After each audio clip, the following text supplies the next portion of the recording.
What is good? It's that boy Gibbs back with another one. And today we are talking Jack Hermanson versus Joe Pyfer. It's a pretty good card, I must say. We're actually doing this card a little early, so we're not gonna have our breakdown of last week's recap. But we're gonna go ahead and just had a fight card done a little early. So with no further ado, we're gonna go ahead and start with the first fight of the night. And today we got Milsic Bagzaharian versus Hyder Emil. And we got Hyder Emil making his UFC debut, coming in at a plus 184.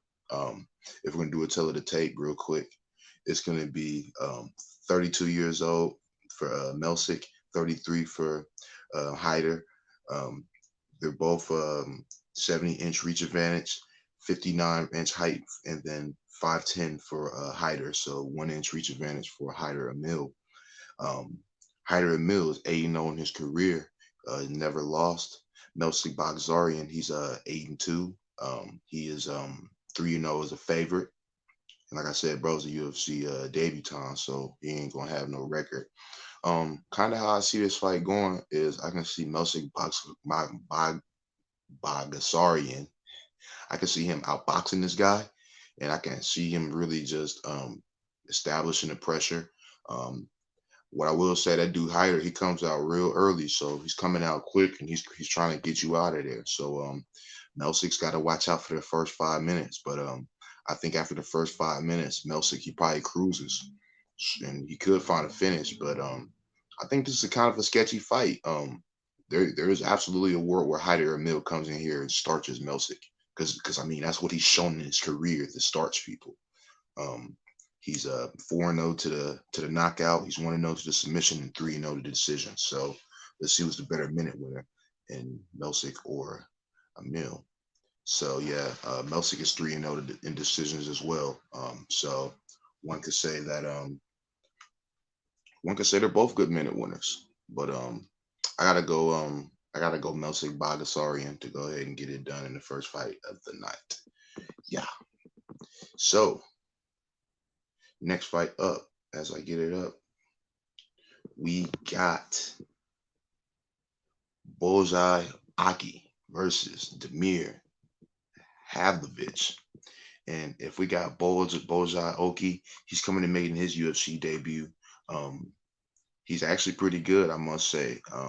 He is slept a guy in the UFC Dana White's Contender Series. Um, it was pretty good. It was a first round knockout. That was probably one of the only. It was actually one of the only finishes on the card. Um, yeah, you got Demir. He hasn't fought probably about I think yeah, he hasn't fought since 2022 of July 23rd. So he's having a little bit of a hiatus here. Um, yeah, he's 4-6 in the UFC. He's also 2-4 as a dog. Um, yeah, man, go ahead, give me Oki to go ahead and get it done and make his way to 9-2. So yep. Next fight up, we got Zach Pauga versus Bogdan Gaskov. And let me start that over. We got Zach Pauga versus Bogdan Guskov. And I say Goose. He got a weird name. We got Zach Pauga versus Bogdan Guskov. Um, so what's Zach Pauga coming in here to do? He's trying to come in here and wrestle you, and he's coming in here to try to really just get you on the ground and keep you there. What's Bogdan coming to do? He's coming to knock you the fuck out. He's 12-1 to the knockout. Um, yeah, and he's pretty short. Everybody thought that he was a bum, and I was like, yeah, and y'all tripping. Was he good enough to beat Volkan Oezdemir? Absolutely not. But I mean, shoot, it's still a pretty good window, I must say. Um, Yeah, I think Zach Pauga, he should be able to come in here and establish wrestling, but I just feel like Bogdan Guskov is going to probably knock him out. So go ahead and give me Bogdan Guskov to win by TKO. Next fight up. Next fight up, we got Devin Clark versus Marcin Progniel. And you got Devin Clark, a guy who's he performs okay under the underdog tag, but he sometimes he can be known as inconsistent. in my opinion. You just never know what you're gonna get with the guy sometimes, and that can be a huge issue. Um, yeah. So what's Martin Pragnial coming here to do? He's really trying to just keep the fight on the ground with the feet and really just beat you up and pick you apart. That's really what he wants to do is come in here to pick you apart. Um, he does have problems with the ground sometimes. There's guys who can really get him down. I remember in his last fight, Vitor Petrino submitted him. Um, that was pretty good. But yeah, you got Marcin Pragniel. He's what is he coming in as? He is actually the plus 152 underdog. You got Devin Clark coming in as a minus 196 favorite. You got Devin Clark, who's a 6-2 favorite. That's pretty interesting that I thought. Marcin Pragniel, he's 1-3 as an underdog. That's no good. So one could say that Devin Clark is going to come in here and just grind him out because we've seen Marcin Pragniel get grinded out in his UFC career. So one could say that it's just going to be the same thing. Um, but I gotta go. I don't know, man. Shoot, it's easy. This one is pretty easy to call, though. I gotta go Devin Clark by decision. Yep, Devin Clark by decision. Daniel Marcos versus Iori Lang, and this is actually a pretty good fight. You got Daniel Marcos barely making his way past Davy Grant his last fight. Um, he's 15-0, shiny 15-0. This is the record where people usually lose their O's. He's 8-0 to the TKO, and he's 7-0 to the decision. No submissions on his record. In my opinion, that's the way you beat him. Is you take him to the ground and you submit him because he's never been shown anything. I remember in that fight versus Victor Hugo, I actually had Victor Hugo to give him a lesson on the ground because I mean I felt like that was where you beat him. We've seen him in the regional scenes get taken down and controlled. Um, and yeah, I think that could honestly happen. Maybe in this one, Iori Lang, what is he trying to do? He's trying to get you to the ground and grind you out. This is a guy who doesn't have any submissions. He can get grounding pounds though. He likes grounding pounds, but he really is. One could say he's really a striker though. Yeah, but he can do everything. I gotta go Daniel Marcos by decision, but I feel like this is the fight that is the parlay cracker because Daniel Marcos is not proven to me. And I'll just leave it at that. Um, Next fight up, we got Jeremiah Wells versus Max Payne Griffin. Now I'm about to spark up to that. Hold on, let me get my shit ready and let me find this lighter. Next up, we got Jeremiah Wells versus Max Payne Griffin, and it's actually probably one of my favorite fights on the card. You got Max Payne, 5'11", Jeremiah Wells, 5'9", 6'4", 76 for Max, 74 for Jeremiah Wells. You got Jeremiah Wells coming fighting out of Henzo Gracie, Philly. You got Max Payne coming out of MMA Gold Fight Team. Honestly, Max Payne, he's been wish-washing wins to losses, so one could say that he's going to get a dub in this one. But honestly, I just see Max Payne probably getting controlled on the ground for a majority of the fight. He's 8-9 in decisions, so majority of his losses come via decision. Yeah, for sure. Jeremiah Wells, a guy who just got stopped for the first time in his career. He got anaconda choked. He's never been knocked out in his career. Although he did get rocked by Matthew Selmelsberger. But yeah, man, I kind of see Jeremiah Wells get on top of this man and just really beating him up. To be honest with you, um, you got Jeremiah Wells coming in as a minus 215 favorite. Max Griffin plus 164. Jeremiah Wells 2-1 as a favorite, and then you got Max Payne Griffin who's 2-6 as a UFC dog. So they pretty much have an idea when he's going to lose. Um, Here's what I'll say: Can Max Payne knock this man out?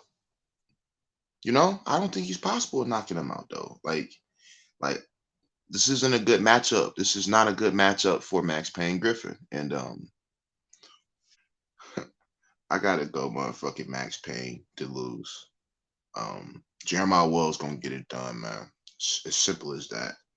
As his gas got me roasted. Loma Lumboki versus Bruna Brazil, and this is actually a pretty interesting fight from a statistical standpoint. So let's slide over to the teletape first. We'll do teletape first. So you got Luma Lumboki, 28 years old. She looks like she's about 30, 38. And you got Bruna Brazil, who's 30 years old. Um, the They're both fighting the strawweight division, of course. Reach is a 65-inch reach advantage, 5-inch reach advantage for Bruna Brazil. Luna Lubonki is a 5'1" to Bruna's 5'6". And then, yeah, man, what I did want to show you guys is Bruna Brazil. This is the first time she's been a dog, so one could say that this is a good bet on her from a betting standpoint. But nah, go ahead and give me Luma Lubonki. She's 5-0 as a motherfucking favorite. Now that is very interesting. 5-0 as a favorite, and then she's 0-2 as a dog, and she's only had 7 fights in the UFC, and she's 5-2 in the UFC. So they know when Luma Luboki's gonna win. So you gotta go Luma. Um, Next fight up. What do we got next up? I think it's that Trevin Giles. Next fight up, we got Trevin Giles versus Carlos Prates. And that guy Prates, this dude is really, really dangerous. He's coming in, making his UFC debut. So I had to go ahead and watch pretty much his whole career. And he's impressive from what I've seen. The guy he's patient. One could say that he's sparring, he's calculated, like he's just real methodical in there. That's the best word to put it. And he's just dangerous. He's let's see, let's go check out his finish to loss distributes. So 12-2 for the KO. He's 2-3 to the submission, and he's 2-1 to the decision. He has been finished and he has been submitted. Only one of his losses weren't a finish. But if you go to Trevin Giles, all of his losses are finishes. So one could say this fight's not going to decision. You got Trevin Giles, who's coming in as a 0-3 dog. That is pretty alarming. It's pretty alarming if you're on the Trevin Giles side. If you're over here trying to find, a spot for Trevin Giles, it's alarming. I think Carlos Prates is going to come in here and box with him, and he's going to probably end up sleeping him. I think that is the most likely outcome here. As my door opens from the wind.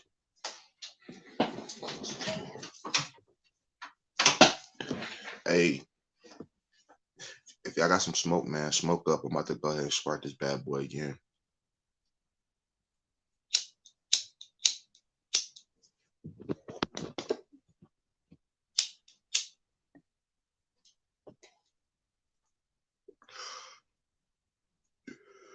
Prates by knockout.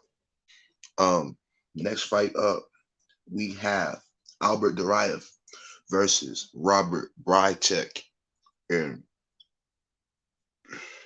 Brychek is making his UFC debut. So long story short, I've been watching a lot of tape because that's what I do is watch tape.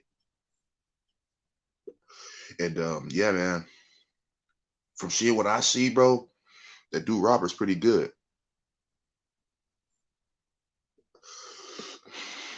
Fast hands, powerful boxing.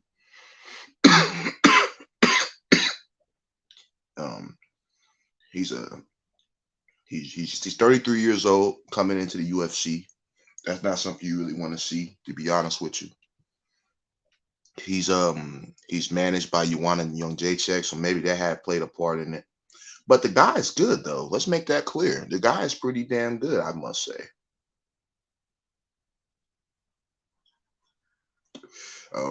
You got Robert, 6 foot. Hold on, y'all. Let me put the smoke out. My word.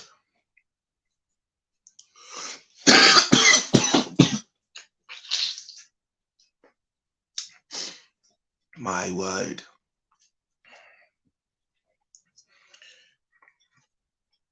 That's where my phone wants to never want to go out for some reason.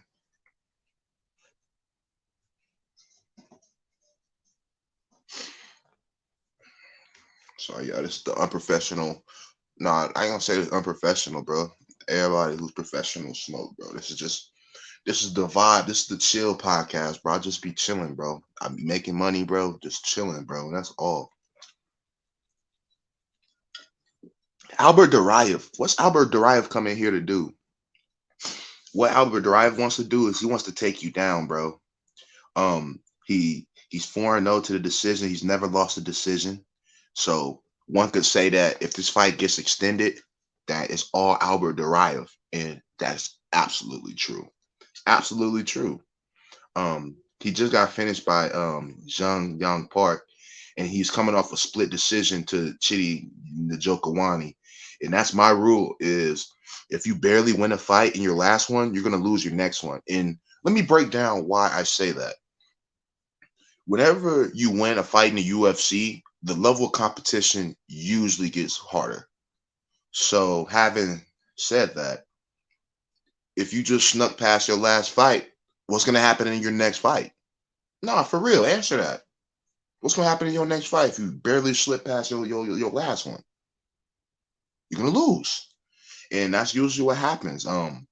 There's rare cases like with Raquel Pennington. She was coming off a split decision to what is her name, Caitlin Vieira. But what did she do? She just won the belt. So there is times where that gets debunked, but most of the time though, that's true. And yeah, man, this guy Robert Brychek, he's coming off like a fight five first round knockouts. So yeah, 1, 2, 3, 4, 5. Yeah, he's literally yeah, five for sure. He is coming off a decision loss in his last one though. Not in his last loss. So one could say that's how you beat him is you wear him out, make him tired. He can win decisions, so let's not act like the guy can't win decisions. But when you got a guy who has better cardio, then it's just a better chance of him probably winning it. But I have Robert Brychek knocking him out.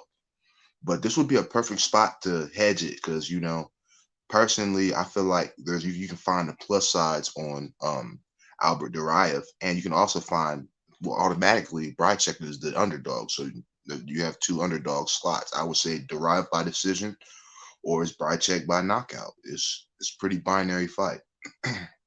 But nah, for real though, we can go ahead and slide to the next fight. Michael Johnson versus Darius Flowers, and I think this is actually a pretty damn good fight. 1 second. Next fight up, we got Michael Johnson versus Darius Flowers. And this is a pretty good fight. This is some black on black violence right here. We already have enough of that in this country. We don't need any more of that. And I can get away with that, no cap. But anybody can say it though. That's facts though. That's facts. I don't care who say it.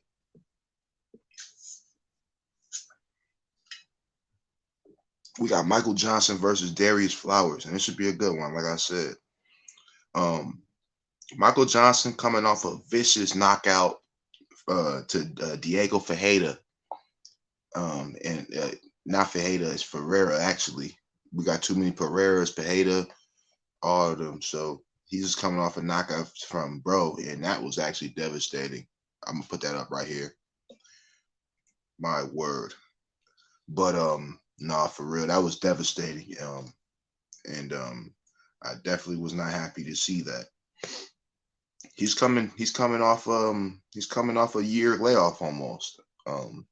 And Darius Flowers, a guy who's coming off a okay loss to what's his name, Jake Matthews. I thought he was looking okay, but we'll see. Michael Johnson is all about if Michael Johnson can still have the confidence that he had, but you just never know. I know something that I really definitely noticed is Michael Johnson is 5-10 as a favorite because he's coming in as a -120 favorite.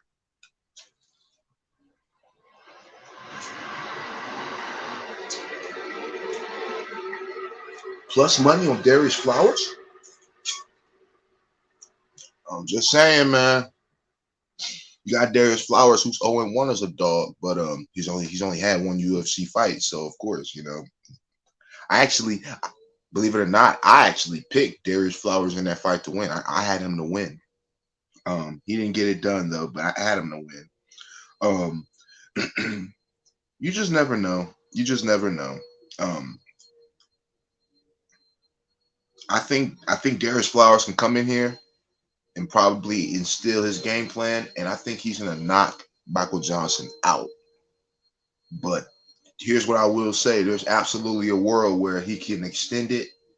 He can extend the game, and they're just gonna get to it. It's gonna be sweet. We're just gonna have to see, though. Like I said, we're just gonna have to see. Um, Next fight up, we have, and what I say is a pretty damn good fight. We got Rodolfo Vieira versus Armin Petrosian, and this is actually a damn good fight. We had already had this fight scheduled one time, but they couldn't figure it out. I think Rodolfo Vieira had got sick, and yeah, they actually just they scrapped it and rescheduled it. So that's why we're here now. If we're gonna go to the teletape, 34 for Vieira, 33 for Armin Petrosian, Superman Petrosian, 6'3" for Petrosian, 6 foot for Rodolfo Vieira, 2-inch reach advantage for Rodolfo, though, despite being a shorter man. Um, Rodolfo Vieira is alternating wins and losses, and he's coming off a win, so one could say that he should lose here. Rodolfo Vieira is the -125 favorite. He is a 1-3 as a favorite, and Armin Petrosian is 2-1 as a dog, and he's coming in as a -102 dog today. Um, I think Armin Petrosian can come in here and keep the fight standing, and I absolutely could see him cruising. I could see him cruising through a decision. Because if Adolfo Vieira cannot submit him in the first round, then it's going to be Armin Petrosian all day. I promise you that. Go back and watch the fight versus him and Gregory Rodriguez. Gregory Rodriguez is on this card, so you had to win back if you're serious about the sport. You've had to go back and watch it, and I thought he did pretty good. They had a split decision. I thought it was easy for Armin Petrosian, but that's just my opinion. Um, go ahead and give me Go ahead and give me Armin Petrosian for decision. And speaking of Gregory Rodriguez, next up we got Gregory Rodriguez versus Brad Tavares, and this is a pretty interesting fight, I must say. So if we're gonna go ahead and do the tale of the tape, I got 36 years old for Brad, 31 for RoboCop. He looks like he's about 41. Height for 61, 6.6'1" for Brad Tavares. 6'3" for Gregory Rodriguez, and a 1-inch reach advantage at 75 to 74 for Gregory Rodriguez. So yeah, man, if we're gonna go ahead and look at the odds as well for this fight, you got Brad Tavares coming in at a +200 underdog, and he's not used to seeing this spot because he has over 20 fights in the UFC. So he's a vet, and it's the only time he's been. Only the sixth time he's been, seventh actually, because he's 2-6 as a dog. This is only his seventh time as a dog. Brad Tavares, he hasn't really showed up in these dog spots though, because although he started out 2-0 in his career as a dog, he's lost his last 4 as a dog. So one could say that he's going to come in and he's going to probably just get outboxed, out cardio, outpaced, and that's probably what's going to happen. Go ahead and give me Gregory Rodriguez by decision. Next fight up, we got 50K Dan Ige versus Andre Touchy Feely. Andre Touchy Feely. What an odd name that is, but hey man, that's Andre Touchy Feely, man. I thought he got robbed in that fight versus Wood. Then he came out looking real good versus Lucas Almeida. I thought that was real good. So that was pretty good. So honestly, I think Dan Ige, he's one of those guys who's an opportunistic striker. And what do I mean by that? So Dan Ige, he's really just trying to set up them big bombs. He wants that knockout. And you know, that's okay to want the knockout, but sometimes I feel like Dan 50K Ige can be caught chasing 50K. And sometimes that can be an issue. But believe it or not, I just got this weird feeling Dan Ige is gonna knock Andre Feely out. I just got this feeling. I got this feeling. Damn, Dan Ige is gonna knock him out, ain't he? He's probably gonna knock him out. So if we're gonna look at Dan Ige, he's 7-1 as a favorite. Andre Feely as an underdog, 3-3. Who you taking? You taking the 7-1 guy? Or you taking the 3-3 guy? Now I'm asking you, who you got? You gonna take the 3-3 guy? Well, I'm rolling with the guy who's 7-1, man.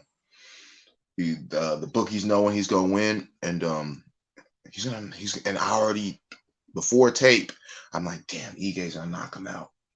I went back and watched a Joe Anderson Brito fight, Andre Feely. It's gonna be the same damn thing. And yeah, man. Go ahead and give me Dan 50K Ige to go ahead and get him 50K in the co-main event. Hey man, guess what? We got the main event in the evening. We got Jack Hermanson versus B Joe Pyfer. And I gotta spark up to that.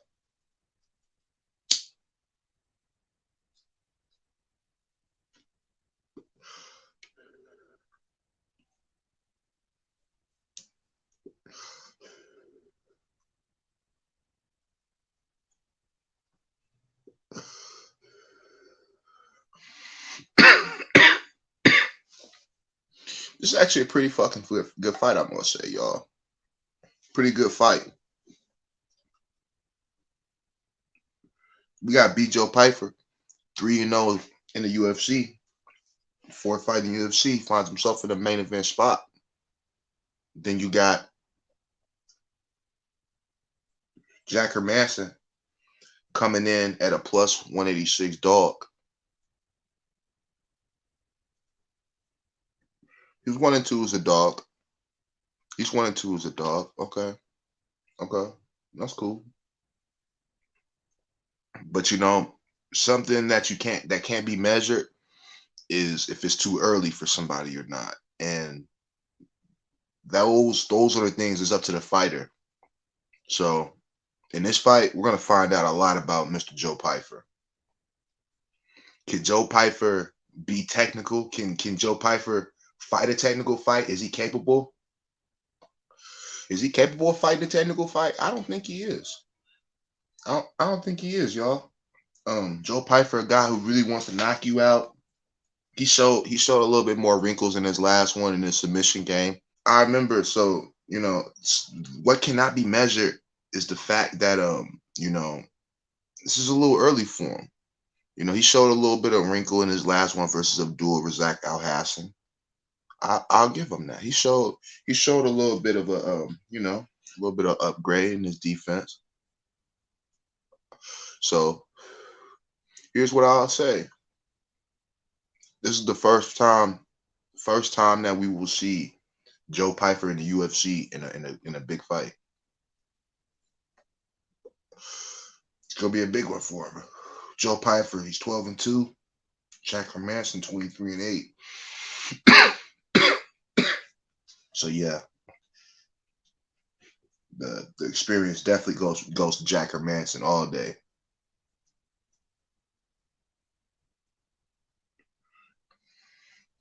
There's absolutely a world where Jack Hermanson is just more well versed in this guy. Like Joe Pyfer's still a little green. Like we don't sit here and act like this dude was a world beater. He beat Abdul Razak Al Hassan, Alan Amadowski, And Gerald Meerschaert quit. That shit damn near looked like that shit looked rigged to me at least. So we really gonna put all this stock into a guy who's 3-0 in the UFC? I know I ain't betting that 245. Could he go out there and knock Hermanson out?